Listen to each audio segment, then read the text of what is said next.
Class లో December prelims mains కొత్త class start అవుతుంది. ఈ నెంబర్ కి కాల్ చేసి రిజిస్టర్ అవ్వండి. లిమిటెడ్ సీట్సే ఉన్నాయి.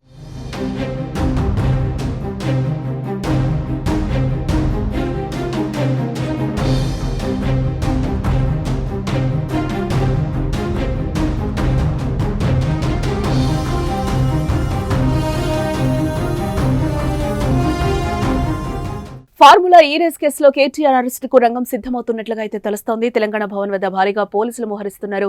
దీంతో ఏ క్షణమైనా కేటీఆర్ అరెస్ట్ అయ్యే ఛాన్స్ ఉందని ప్రచారం అయితే జరుగుతోంది. కేటీఆర్ అరెస్టు వార్తల నేపథ్యంలో బీఆర్ఎస్ పార్టీ నేతలు సైతం భారీగా తెలంగాణ భవన్ కి అయితే తరలిస్తూ ఉండడం, అక్కడ పరిస్థితి ఉద్రిక్తంగా మారే సూచనలు అయితే కనిపిస్తున్నాయి. ఫార్ములా ఈ కార్ రేస్ వ్యవహారంలో మాజీ మంత్రి కేటీఆర్ సహా ముగ్గురుపై తెలంగాణ ఏసీబీ కేసులు నమోదు చేసింది.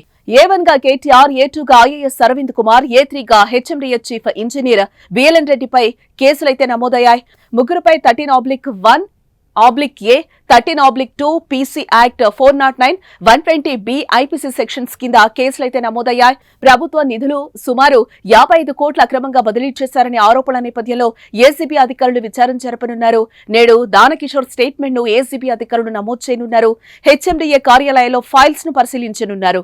ఫార్ములా ఈ కార్ రేస్ నిర్వహణ కోసం నిబంధనలకు విరుద్ధంగా విదేశీ సంస్థకు సొమ్ము చెల్లించారంటూ దానకిషోర్ ఏసీబీకి అక్టోబర్లో ఫిర్యాదు చేశారు.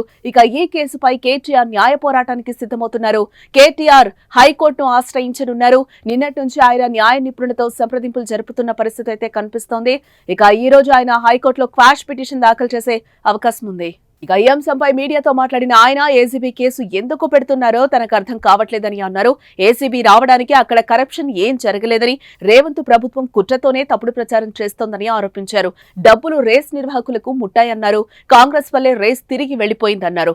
కేసు పెట్టి మా వెంట్రుక కూడా పీకలేరని తీవ్ర వ్యాఖ్యలు చేశారు కేటీఆర్. ఏ తప్పు చేయకపోయినా అరెస్టు చేస్తామంటే చేసుకో అంటూ సవాల్ విసిరారాయన. ఫార్ములా ఈ రేస్ తో తెలంగాణ రాజకీయం మరోసారి వేడెక్కిందని చెప్పుకోవచ్చు.